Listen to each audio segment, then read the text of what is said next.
이 시간 함께 은혜 받으실 하나님의 말씀 에베소서 6장 10절로 20절까지 말씀입니다. 에베소서 6장 10절로 20절까지 말씀, 제가 말씀 봉독해 올리겠습니다. 끝으로 너희가 주 안에서와 그의 그 힘의 능력으로 강건하여지고 마귀의 관계를 능히 대적하기 위하여 하나님의 전신갑주를 입으라. 우리의 씨름은 혈과 육을 상대하는 것이 아니요 통치자들과 권세들과 이 어둠의 세상 주관자들과 하늘에 있는 악의 영들을 상대함이라. 그러므로 하나님의 전신갑주를 취하라. 이는 악한 날에 너희가 능히 대적하고 모든 일을 행한 후에 서기 위함이라. 그런즉 서서 진리로 너희 허리띠를 띠고 의의 호심경을 붙이고 평안의 복음이 준비한 것으로 신을 신고 모든 것 위에 믿음의 방패를 가지고 이로써 능히 악한 자의 모든 불화살을 소멸하고 구원의 투구와 성령의 검 곧 하나님의 말씀을 가지라. 모든 기도와 간구를 하되 항상 성령 안에서 기도하고 이를 위하여 깨어 구하기를 항상 힘쓰며 여러 성도를 위하여 구하라. 또 나를 위하여 구할 것은 내게 말씀을 주사 나로 입을 열어 복음의 비밀을 담대히 알리게 하옵소서 할 것이니, 이 일을 위하여 내가 쇠사슬에 매인 사신이 된 것은 나로 이 일에 당연히 할 말을 담대히 하게 하려 하심이라. 아멘. 할렐루야.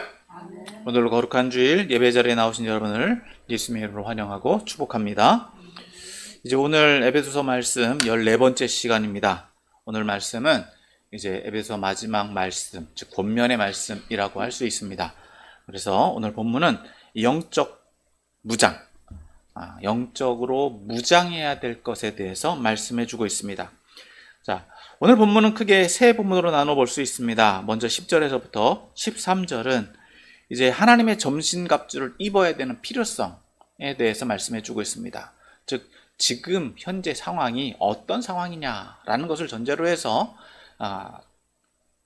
그리스도의 몸된 교회의 성도들이 이제 어떻게 해야 하는가, 즉 영적으로 무장해야 된다라고 하는 필요성에 대해서 먼저 말씀해 주고 있고, 14절에서부터 17절은 이제 무장해야 되는 내용에 대해서 말씀해 주고 있고, 또 18절에서부터 20절은 이제 그 무장을 유지하는 것과 무장을 어떻게 얻을 수 있는가에 대해서 말씀해 주고 있으며, 또 그 대상이 이제 누구인지에 대해서 말씀해 주고 있다고 볼 수 있습니다. 자, 이제 본문의 내용을 좀 더 깊이 살펴보면 먼저 10절에서부터 13절 말씀을 봅니다. 10절에서부터 13절은 이제 지금 이제 현재 있는 상태가 어떤 상태냐라는 것을 말해주고 있죠. 앞에 이제 10절에서 보면은 이제 끝으로라고 시작을 하고 있습니다. 이제 다시 말해서 앞서 말씀드린 것처럼 끝으로라고 하는 것은 이제 마지막 권고라는 거죠. 권고를 시작하고 있다라는 겁니다.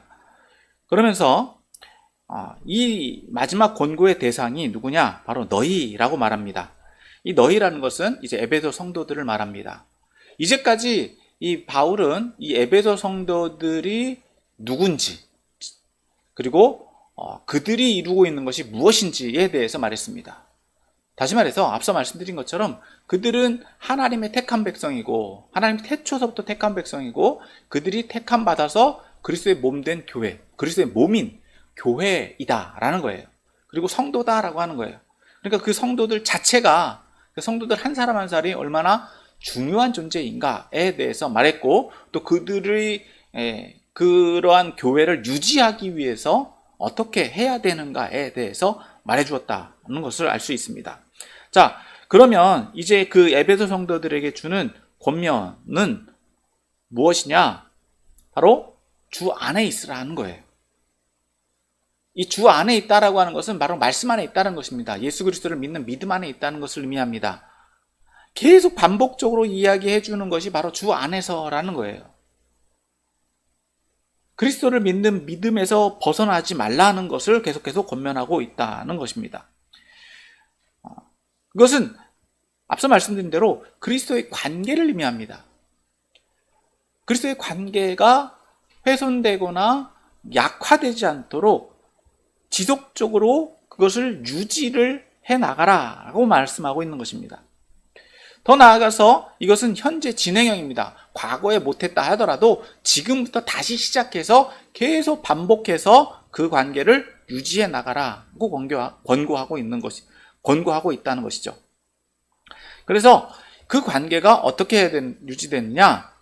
그 힘의 능력으로 강건하여지라는 거예요. 그 강건하여진다라고 하는 것은 그 관계가 더 단단해질 수 있어야 된다는 겁니다.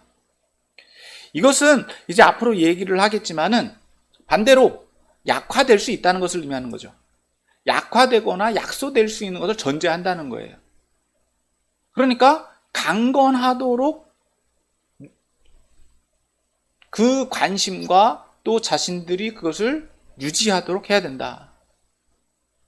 그런데 그것이 자신의 힘으로 가능하느냐? 그렇지 않다는 거죠.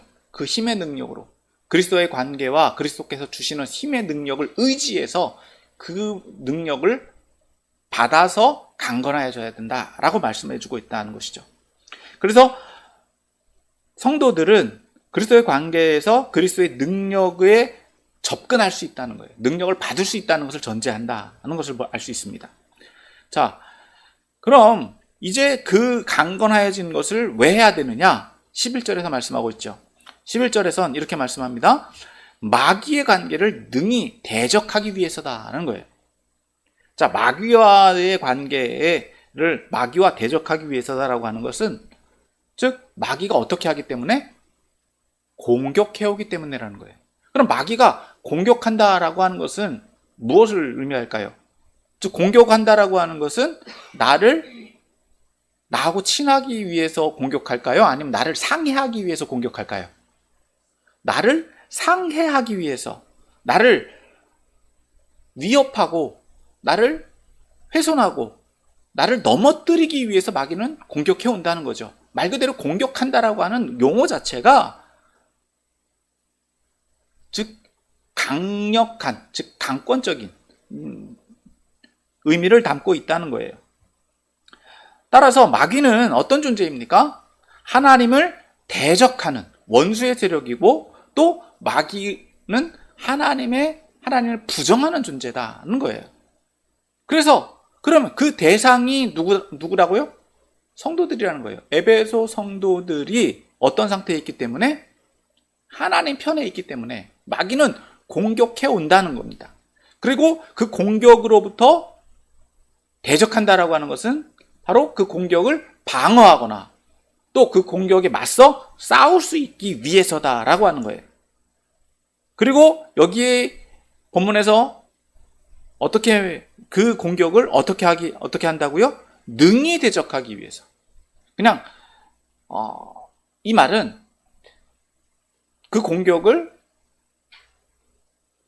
공격에 대해서 그 공격이 수위가 이제 딱 올 때 그 공격을 완전히 방어하고 완전히 이길 수 있게 한다는 의미를 담고 있다는 거죠.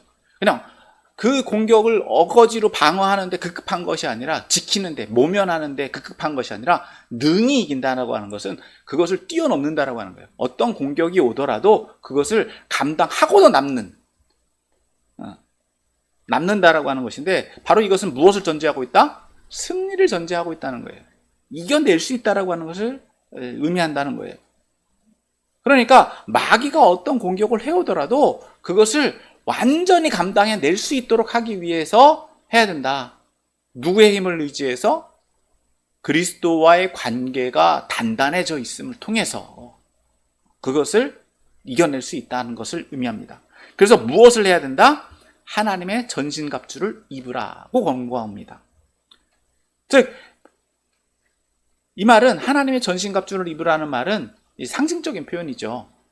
그러니까 궁극적으로 여기 본문에서 말하고 있는 것은 하나님의 전신갑주로 무장해서 마귀가 어떤 공격을 해오더라도 그것을 완전히 이겨낼 수 있어야 되고, 완전히 방어할 수 있어야 되고, 완전히 그 공격과 싸워 이길 수 있어야 된다는 것을 의미합니다.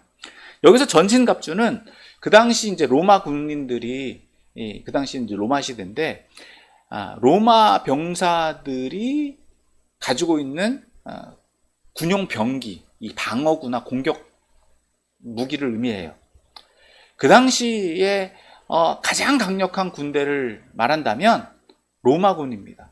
즉 로마군이 취하고 있는 무장 상태를 취하라는 거예요. 그러니까 그 당시 중무장 보병이 공격과 방어를 위해서 갖추고 있는 완전 무장, 완전 군장을 의미한다는 것입니다. 그런데 이것은 누구의 것이다?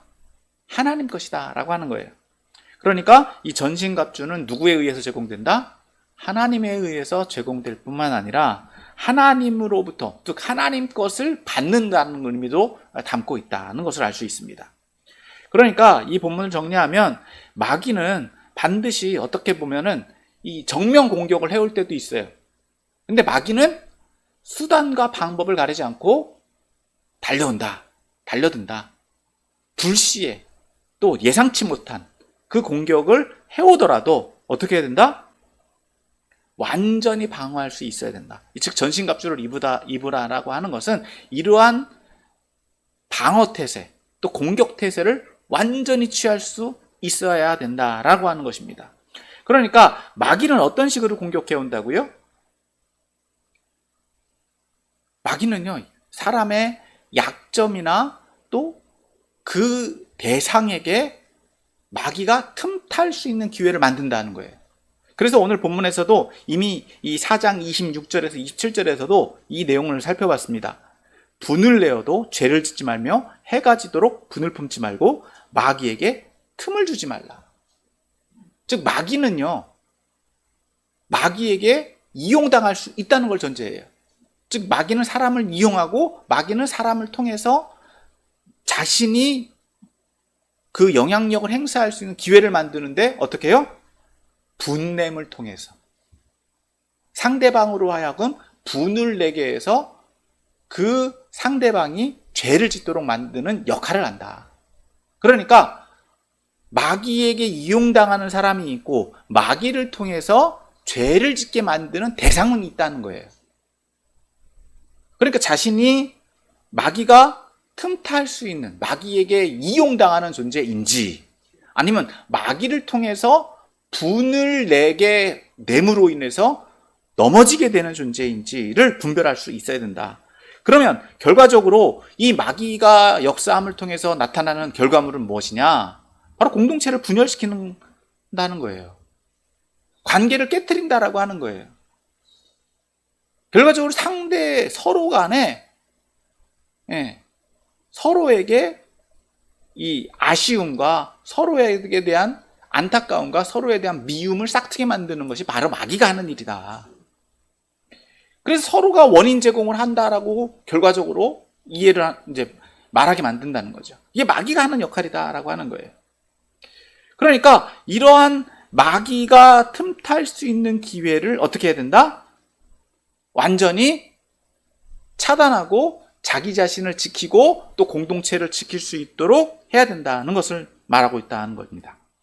그래서 이 대상물이 그러면 그 역할을 누가 하느냐? 그것을 12절, 13절에서 말씀해 주고 있는데, 즉 성도들을 공격해오는 대상이 누구냐는 거예요. 12절 보면은 자, 그 대상은 누구라고 말하고 있습니까? 12절 전반부 봅니다. 우리의 씨름은 혈과 육을 상대하는 것이 아니요. 혈과 육은 바로 눈에 보이는 대상을 말하죠. 그러니까 우리가 상대하는 것은 눈에 보이는 대상이다, 눈에 보이지 않는 대상이다. 눈에 보이지 않는 대상이라는 거예요. 이게 마귀가 하는 일이라는 거죠. 그럼 여기서 씨름이라고 하는 것은 우리 표현들은 씨름이지만 좀 레슬링 아시죠? 레슬링. 힘겨루는 거. 그것을 의미해요. 그래서 이 레슬링 경기와 하는 것처럼 힘겹게 만드는데 그 대상이 누구다? 오늘 본문에서는 이렇게 말합니다. 통치자들과 권세들과 이 어둠의 세상 주관자들과 하늘에 있는 악한 영들이다 라고 말해요. 자, 이 보면은 눈에 보이는 두 대상과 눈에 보이지 않는 두 대상이 나옵니다. 자, 눈에 보이는 대상은 누구냐? 통치자들과 권세들이에요. 그 당시에 영향력을 가지고 있는 사람들이다라고 하는 거죠. 근데 영향력을 가지고 있는 사람들이 악한 수단으로 쓰임 받을 수 있다는 거예요. 성도들을 위협하고 성도들을 믿음의 자리에 나가지 못하게 만든다는 거죠. 그러니까 무엇을 의미합니까? 환경, 어떤 법, 어떤 정치적인 상황들로만 의해서 믿음을 지키지 못하게 만든다든가 또 믿음의 자리에 나오지 못하게 만드는 환경을 조성한다는 것을 의미해요. 또 두 번째로 이 어둠의 세상 주관자들과 하늘에 있는 악한 영들은 무엇을 의미하느냐? 이 어둠의 세상 주관자들은 바로 우상숭배하는 사람들, 우상숭배하는데 영향력 있는 사람들. 다시 말해서 그 당시에는 우상숭배하는 가 만연해 있었고 그 사람들이 영향력 있는 사람들이었습니다. 즉 신관들, 그 당시 신관들, 우상숭배자들이. 그러니까 그 당시 문화가 또 우상숭배가 만연돼 있었잖아요. 그러니까 그 사람들이 세상에 영향력을 있는 사람들이다라고 하는 거예요. 그리고 그 사람들이 또 어떻게 하겠습니까? 믿는 사람들을 대적하겠죠. 영향력을 행사한다는 거예요. 믿음을 갖지 못하도록. 그리고 더 나아가서 하늘에 있는 악한 영들, 그러니까 당시의 문화들. 그러니까 이 말을 보면 환경과 상황이라는 거예요. 믿음을 유지하지 못하게 만드는 환경이 갖춰져 있고 상황이 그렇게 부여된다라고 하는 거죠. 그러니까 그것을 어떻게 한다고요? 분별할 수 있어야 된다는 거예요. 다시 말해서 어쩔 수 없다라고 말하는 상황들, 이런 것들이 우리가 싸워야 되는 싸움의 대상이다라고 하는 거예요. 믿음을 지키는 데 있어서 믿음의 자리를 또 교회를 유지하는데 내가 믿음 생활하는데 그것을 온전하게 만들지 못하는 것들이 있다. 자, 그래서 이것을 유지하기 위해서 어떻게 된다고요? 13절에서는 그러므로 하나님의 전신갑주를 취하라. 그래서 하나님이 전신갑주를 취해야 된다는 거예요. 영적 무장을 해야 된다는 거예요. 그 당위성을 얘기해 주고 있는 겁니다. 그리고 그것은 왜요? 이는 악한 날에 너희가 능히 대적하고 모든 일을 행하는 데 서기 위함이라. 악한 날이라고 하는 것은 이런 환경들, 믿음을 갖지 못하게 만드는 상황들이 계속 반복적으로 이루어지는 날들은 무엇을 의미합니까? 악한 날들이 계속되는 거예요. 상황적으로, 환경적으로 예배를 금지시키고 예배를 방해하고 또 그 시간이 아니면 돈을 벌 수 없게 만들고 그 시간이 아니면 뭔가 추수를 하지 못하게 만드는, 그러니까 예배 자리에 나오지 못하는 상황, 환경들이 성도들에게 주어지는데 그것이 어떻다고요? 그것은 성도들에게서 악한 날이라는 거예요. 그렇지만 그럼에도 불구하고 어떻게 된다고요? 내 믿음이 훼손되어서는 안 된다. 내 믿음의 상황들이 그것으로 변명거리가 될 수 없다라고 하는 거예요. 그래서 그것을 분별하고 또 그런 날들 속에서 어떻게 해요? 견디어내서 서 있어라. 서 있기 위해서 서 있도록 해야 된다라고 하는 거예요. 믿는 사람들만이 서 있게 된다는 거예요. 그런 날들이 주어졌을 때 믿음의 사람들은 어쩔 수 없이 넘어집니다. 무장되지 않는 사람들은 넘어진다는 거예요. 환경에 휘둘려 간다는 거예요. 변명거리는 충분하게 있습니다. 어쩔 수 없어요. 상황이 그렇잖아요. 지금 아니면 안 돼요. 라고 해서 자신의 믿음을 합리화시키고 자신의 믿음을 당위적으로 약한 것을 그대로 받아들이도록 스스로도 그것이 속는 줄 모르고 마귀에게 휩쓸려 간다. 그것이 마귀가 활용하는 것이고 반대로 어떻게 되겠습니까?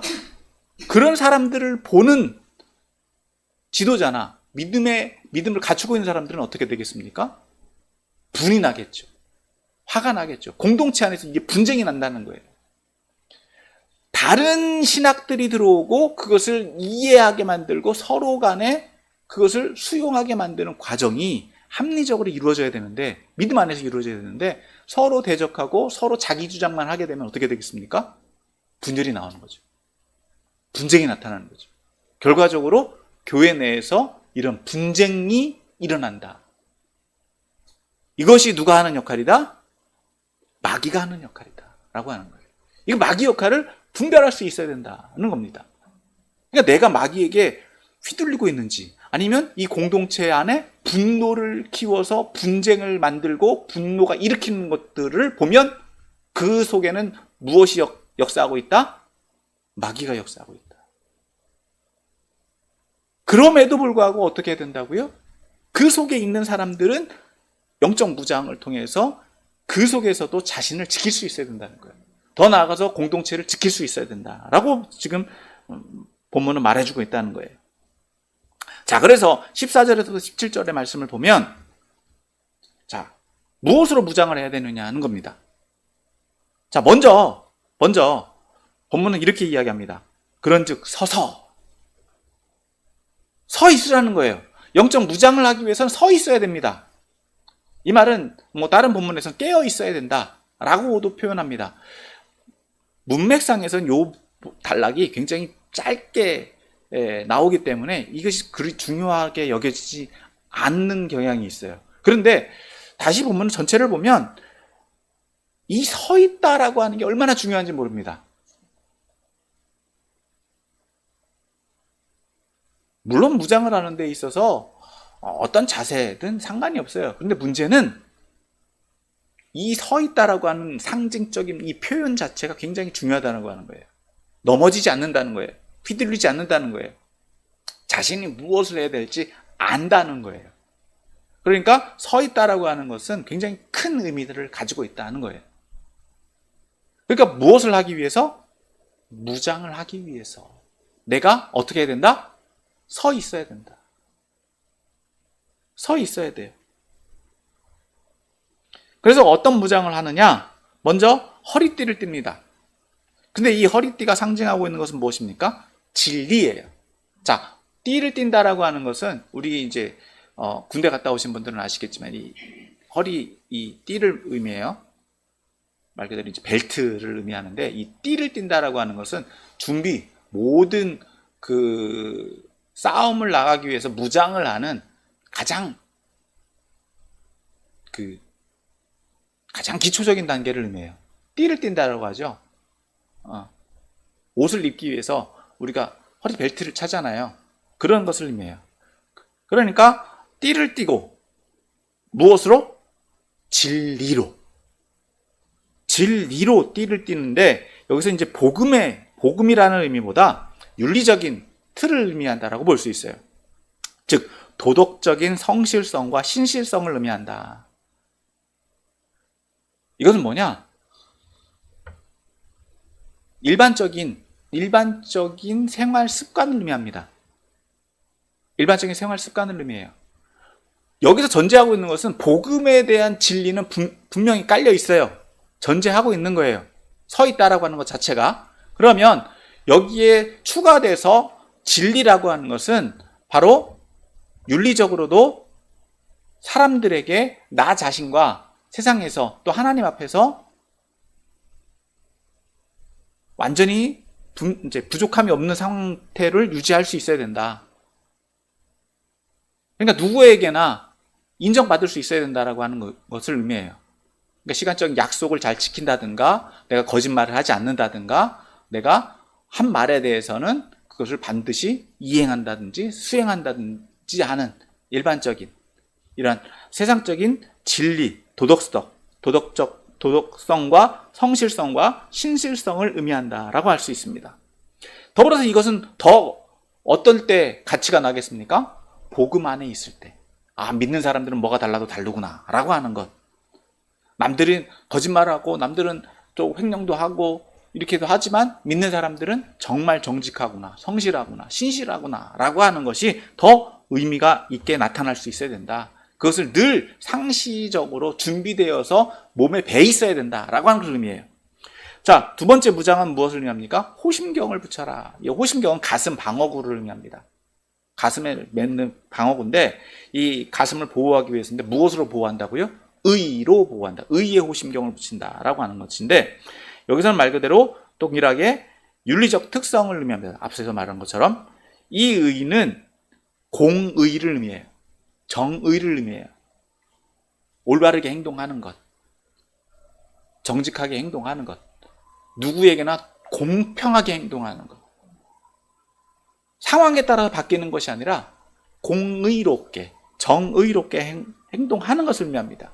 이런 것들이 있을 때 이런 것들은 곧 나에게 무엇이 된다고요? 방어 기제가, 나를 방어할 수 있는 것이 된다. 누가 나를 공격해 오더라도 내가 의롭게 행동에 따라간다면 그것이 나를 어떻게 한다고요?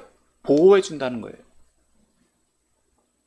더불어서 이제 세 번째로 15절에서는 무엇을 하라고 말합니까? 신을 신으라 라고 얘기해요. 그런데 이 신을 신는다라고 하는 것은 군사용 신이죠. 오늘날에도 전투화를 신잖아요. 이것은 그 당시에 신발을 의미하는 것은 말 그대로 전투에 나가기 위해서 완전히 이제 임박한 상태를 의미한다라고 할 수 있는데, 여기서 이 신발을 상징하고 있는 것은 이 평안의 복음이 준비한 것이다 라고 말하고 있어요. 조금 복잡합니다. 여기서 복음은 말 그대로 예수님의 소식, 예수님을 통해서 얻게 되어지는 구원의 소식이죠.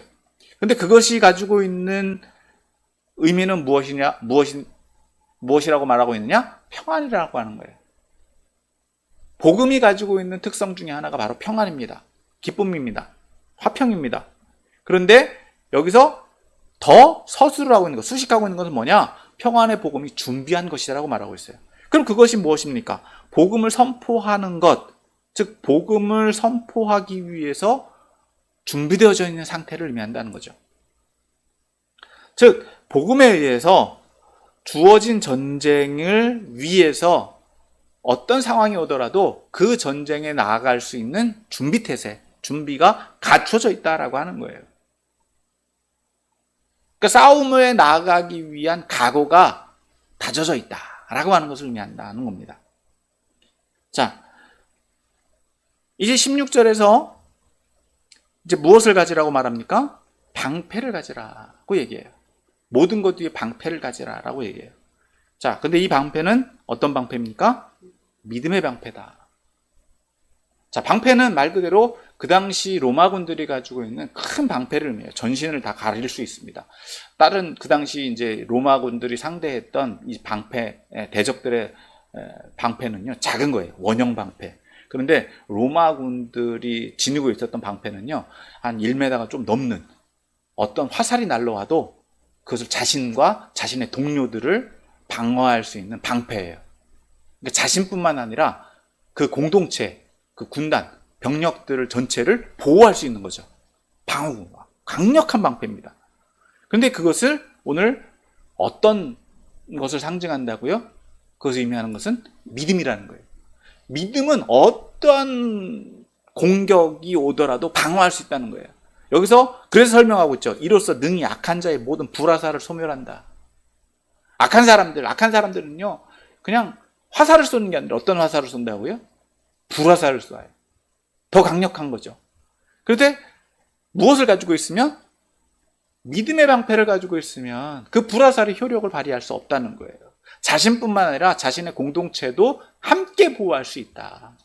그 효력을 다 무력화시킬 수 있다라고 이야기합니다. 자, 그리고 또 가져야 되는 것이 무엇이냐? 투구라는 거예요. 투구. 머리를 보호하는 방어 기제죠. 그런데 그 투구는 머리를 보호하는데 이 투구가 가지고 있는 속성은 무엇이냐? 구원이라는 거예요. 즉 구원의 확신이 있을 때 머리가 보호받아요. 흔들리지 않는다는 거죠. 머리가 가지고 있는 의미는 무엇이었습니까? 지도자예요. 어떤 의지를 가지고 있다는 거죠. 내가 구원의 확신으로 완전히 무장되어 있으면 어떠한 외부의 공격에 의해서도 흔들리지 않는다. 흔들리지 않는다는 거예요. 다른 이방신이나 다른 세상의 어떤 유혹에도 넘어가지 않는다. 그래서 구원의 투구로 무장하라라고 말하고 있는 것이고, 이제 마지막으로 무엇을 가지라? 검을 가지라. 그런데 그 검은 무엇을 상징하고 있습니까? 성령의 검. 이제까지 말한 무장들은요, 방어 도구예요. 외부 세력으로부터 자신을 보호할 수 있는 것이었는데, 이제 마지막으로 공격 무기가 하나 나오는데 그것이 무엇이냐? 바로 검인데, 어떤 검? 성령의 검. 성령에 의한 검인데 그것은 무엇으로 주어진다? 말씀으로. 말씀이 꼭 검이 된다는 거예요. 말씀은 무엇을 의미한다? 그것을 더 예리하게 검을 갈고 닦기 위해서는 무엇을 추구해야 된다는 거예요? 말씀을 추구해야 된다. 그럴 때 누가 역사하신다? 성령께서 역사하신다. 이 검은요, 방어도이기도 하지만 공격 무기예요. 여러분, 지금 오늘 본문에서 이 무장을 하고 싸워야 되는 대상은 누구라고요? 마귀예요, 마귀. 마귀와 싸우기 위해서 이런 명적 무장을 해야 된다는 것을 의미합니다. 그래서 오늘 본문에서 보면 이렇게 이야기하죠. 어떠한 외부 세력, 어떠한 극한의 상황이 오더라도 영적 무장을 하고 있으면, 완전 무장을 하고 있으면 그러한 악한 상황에 처하더라도 어떻게 하기 위해서? 살아남기 위해서, 서 있기 위해서. 서 있기 위해서 무장하는 거예요. 그리고 이것은 무엇을 전제한다? 서 있도록 하는, 서 있을 수 있다는 것을 의미해요. 싸워서 이긴다는 것을 전제한다는 거예요.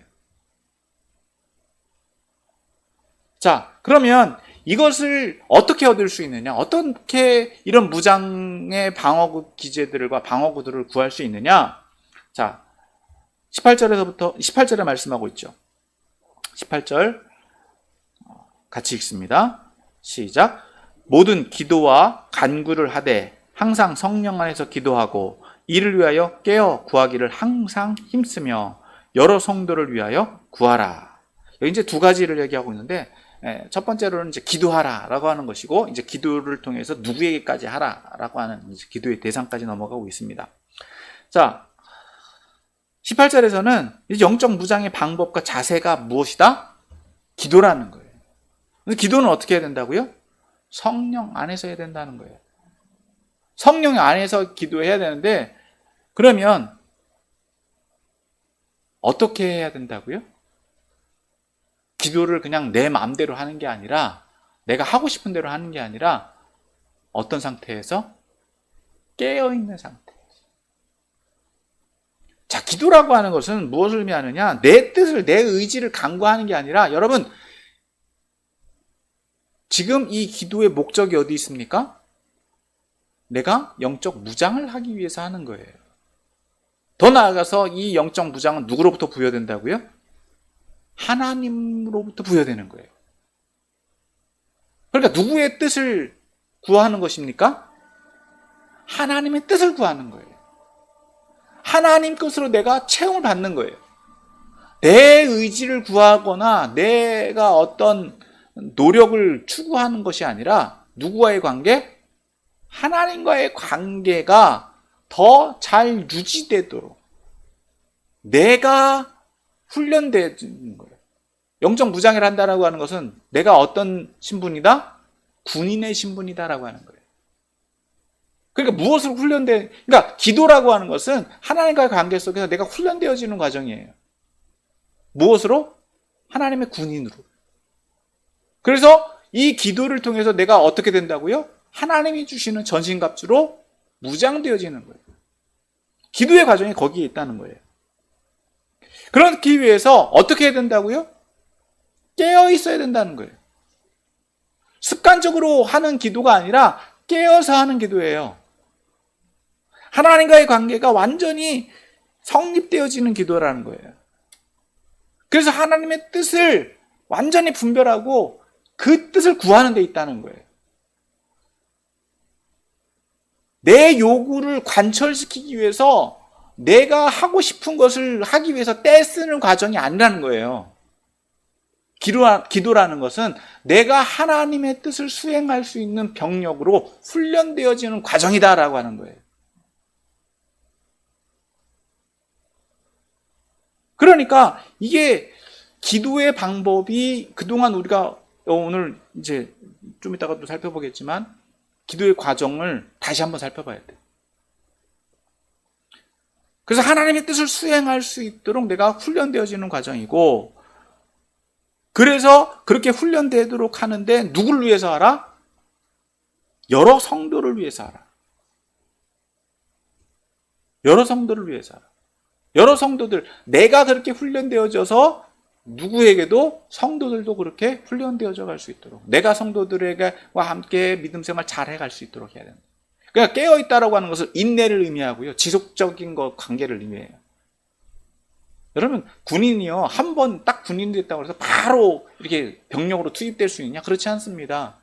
신병 교육을 받아야 되고요. 그리고 계속 지속적으로 반복 또 반복해서 눈 감고도 아니면 자면서도 자다가도 할 수 있도록 계속적으로 훈련되어야 되는 거예요. 그렇게 훈련되어지는데 그것을 누구를 위해서? 성도를 위해서. 내가 그렇게 훈련되어지는 목적은요. 나를 위해서가 아니라 누구를 위해서? 성도들을 세우도록 하기 위해서. 성도들을 지키기 위해서. 성도를 보호하기 위해서. 교회 공동체를 세워가기 위해서 한다라고 하는 거예요.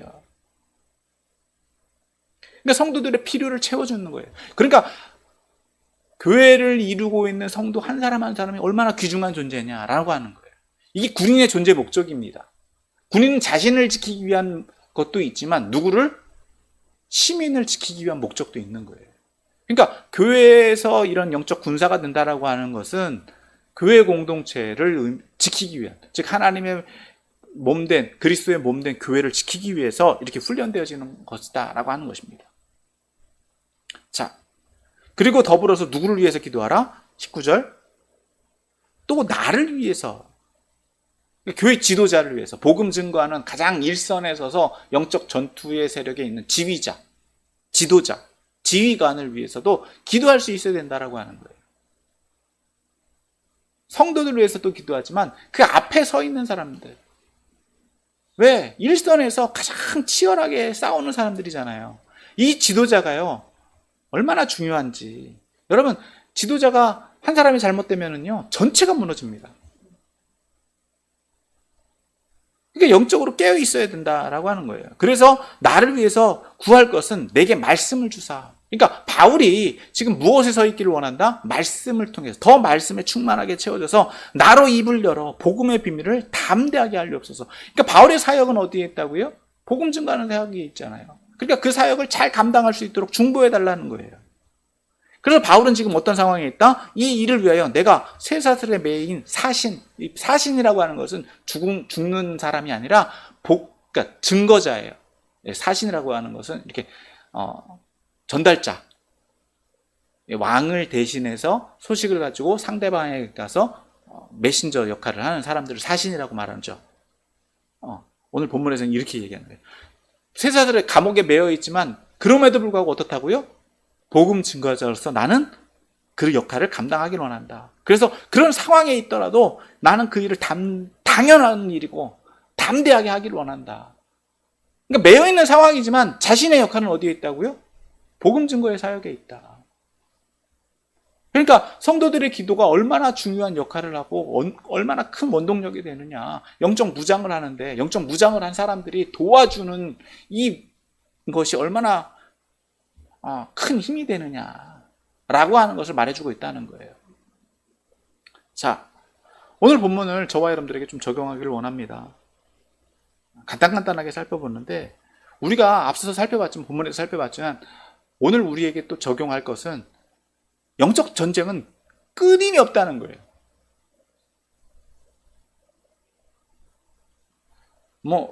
좀 이건 반농담처럼 들려질지는 모르겠지만 제가 가끔 어떤 목사님이 이 이야기를 하시는 걸 보고 저도 공감을 해서 가끔 인용을 하는데, 여러분 마귀는요 휴가를 안 가요. 마귀는 휴가를 간 적이 없어요. 그리고 마귀는요 잠도 안 자요. 그래서 어떻게 역사한다고요? 꿈에도 나타나요.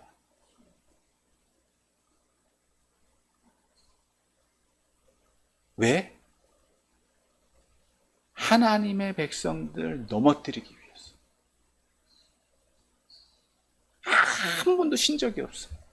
태초서부터 지금까지 쉰 적이 없어요. 그러니까 영적 무장, 우리가 지금 전쟁 상태다라고 하는 것을 인지하고 있어야 된다는 거예요. 나는 믿음이 그렇게 투철하지도 않고요. 내가 신앙생활 한 지 얼마 되지도 않았고요. 여러분 상관이 없어요. 마귀는 그런 거 전혀 개의치 않아요. 마귀는요 그런 거에 여러분 우리의 상황을 전혀 배려하지 않아요. 마귀의 입장에서는요 이미 자기 편인 사람들은요 자기 거니까 손도 안 대요. 왜? 그냥 내비둬도 자기 말 자기가 시키지 않은 것까지 더 하니까, 자기보다 더 마귀 짓을 하니까. 그럼 누가 대상이 되겠습니까? 믿음의 사람들이 대상이 되는 거예요. 어떻게든지 틈을 타서 어떻게든지 넘어뜨리려고 하는 게 마귀의 역할이에요. 누구를 이용한다고요? 통치자들과 권세들과 이 세상의 어둠 주관자들과 하늘에 있는 악한 영들. 앞서 말씀드렸죠. 이것이 어떤 의미를 하는지. 상황과 환경과 법과 어떤 질서들, 문화들을 이용해서 모든 것들을 총동원해요. 그래서 믿는 사람들에게 무엇을 얘기하게 한다고요? 어쩔 수 없어. 상황이 그래. 환경이 그래. 지금 아니면 안 돼. 이때가 아니면 안 돼. 계속 믿는 사람들에게 타협하게 만들어요. 그러니까 사람과 사람으로서 할 수 있는 그 모든 변명거리를 최대한 제공하게 만들어요. 그래서 어떻게 한다고요? 자신의 믿음이 훼손하는 줄 안다 모른다. 모르게 만들어요. 그게 마귀가 하는 역할이에요. 그리고 그것을 가르쳐주는 사람을 어떻게 할까요? 좋아할까요? 싫어할까요? 엄청 싫어해요. 그래서 대적해요. 싸워요. 그러니까 이방신들, 우상숭배자들, 요즘에는 이제 사이비들, 이단들, 그리고 신학 안에서도요, 더 당황스러운 거는 교회 안에서 신학을 변질시켜요. 하나님을 왜곡시키고, 그래서 교회 내에서, 교회 안에서 서로 싸우게 만들어요. 그래서 결과적으로 마귀가 역사했다라고 하는 결과물은 무엇으로 나타난다고요? 분쟁, 분노. 결과물을 보면 안다는 거예요. 하나님의 역사가 남은 곳은 무엇이 있을까요? 기쁨과 평화가 있습니다. 포장된 평화가 아니고요. 만들어진 평화가 아니라 진정한 평화가 나타나는데, 문제는 마귀가 역사하는 곳에는 무엇이 일어난다고요? 분쟁, 파괴, 분노, 분열, 이런 것들이 결과가 나와요. 그러니까 내가 그 마귀 역할을 하고 있는지, 내가 그러한 수단으로 쓰임 받고 있는지 분별할 수 있어야 되는데 절대로 못해요. 왜 그럴까요? 교만. 태초서부터 마귀는요, 사람에게 무엇과 같이 되고자 한다? 하나님과 같이 되고자 한다. 그것으로 사람을 현혹시켰어요. 유혹했어요. 즉 교만을 심어줬어요. 그러니까 나는 흔들리지 않는다. 내가 하는 말은 다 옳아. 나는 이제까지 믿음 생활 잘 해왔어. 착각하게 만들어요. 그게 마귀 역할이에요. 이거 조금 그래도 나 믿음 흔들리지 않아. 그래도 나 이제까지 예수님 안 믿은 적 없어. 나 예수님 믿어. 예배 시간 조금 늦는다고 하나님이 나 이해 못 하시겠어? 내가 믿는 하나님 그런 하나님 아니야. 내가 잘못 조금 한다고 해서, 내가 거짓말 조금 한다고 해서 하나님이 나를 미워하시겠어? 하나님 사랑이신데?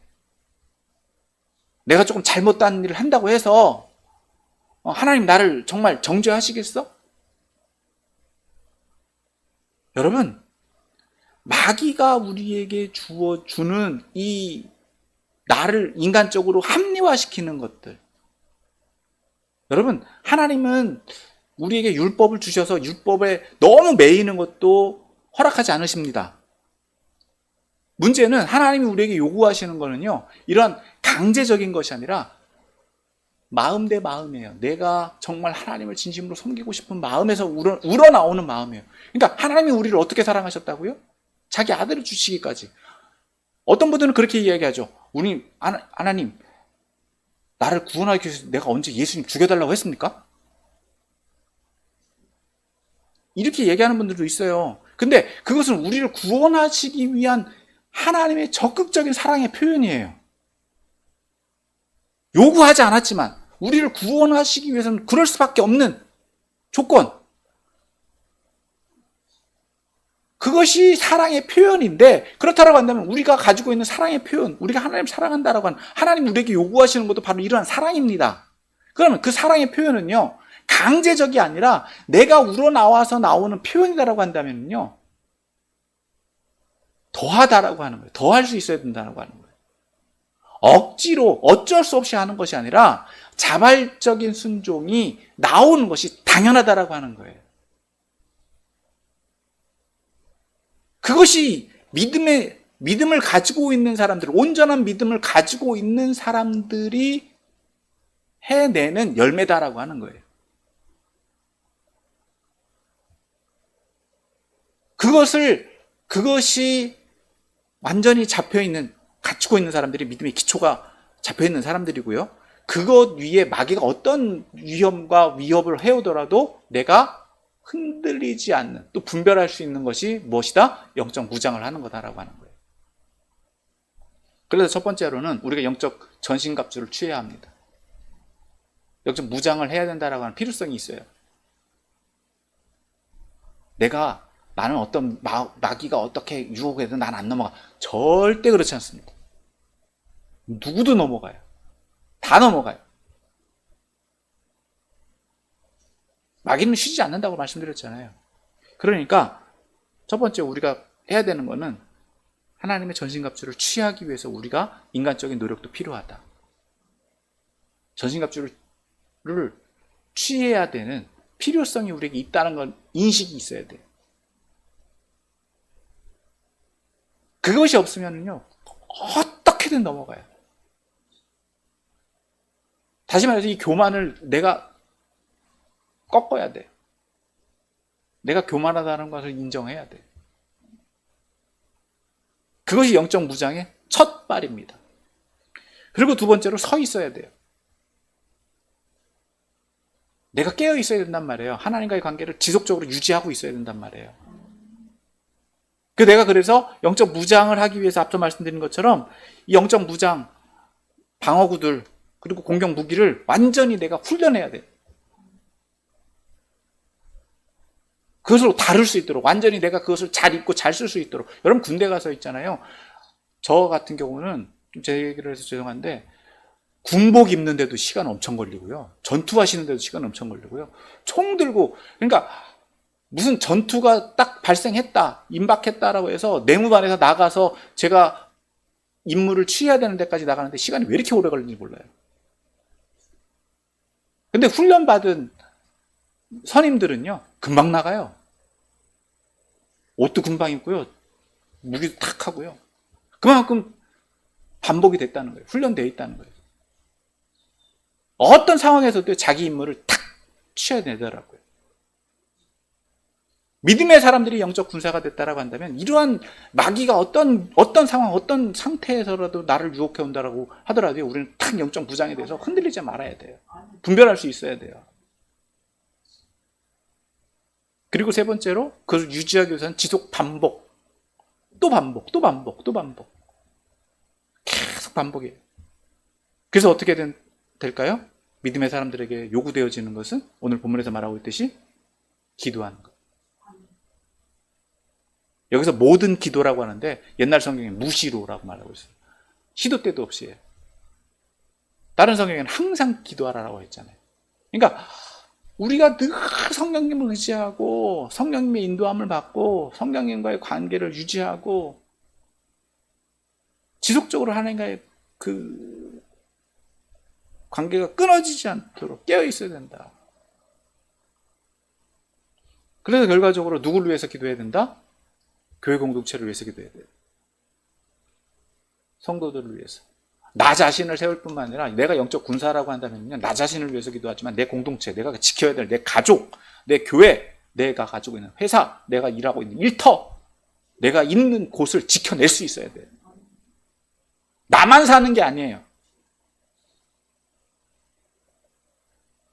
여러분들을 그 자리에 살게 하신 목적이 있어요. 여러분들이 그곳에 있게 하신 목적이 있어요. 여러분들을 통해서 그곳이 지켜지고 그것이 변화되어지고 그것이 세워지도록 하기 위해서 여러분들을 그 자리에 놓으신 거예요. 그것이 영적 군사의 사명이에요. 그리고 영적 싸움의 결과물이 나와야 돼요. 나를 지키고 내가 소속되어 있는 곳을 지켜내야 돼요.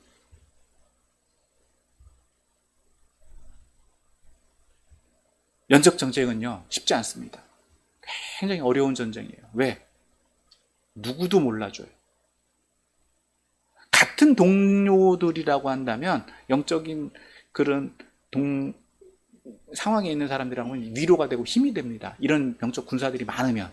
그런데 서로가 수준이 안 맞잖아요. 그러면 다 죽어요. 저는 좀 제 얘기를 해서 저를 하나님께서 그런 자리에 두셔가지고 제가 제 경험을 얘기할 수밖에 없지만 다른 데도 다 마찬가지예요. 한 단체, 한 부대가 수준이 똑같이 가야지 다 살아요. 본인만 사는 게 아니라 그 부대 자체가 다 살아요. 저희는 이제 8명이 한 팀이었는데 제가 못하면은요, 저 때문에 8명이 다 죽어요. 그럼 8명만 죽느냐? 그렇지 않아요. 저 때문에 80명이 죽어요. 한 사람 때문에. 그럼 한 사람만 또 더 잘하느냐? 그렇지 않아요. 서로 수준이 더, 누구 하나라도 똑같아야 돼요. 근데 내가 못하면은 누군가가 또 내 역할을 또 대신해서 같이 살게 하기 위해서 해줘요. 이게 교회가 하는 역할이에요. 가족도 마찬가지고 공동체가 하는 역할이 바로 그거예요. 오늘날 저와 여러분들이 해내야 되는 일이 바로 이거예요. 교회로 모이게 하신 목적도 여기 있고 우리를 가족으로 모이게 하신 목적도 여기 있어요. 회사도 마찬가지잖아요. 한 직원이 잘 해서 서로가 잘 살기 위해서라고 하는 거잖아요.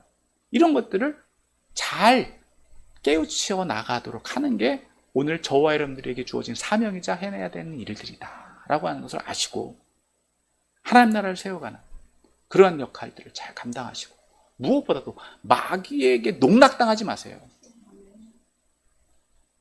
마귀에게 이용당하지 마세요. 제일 중요한 거예요.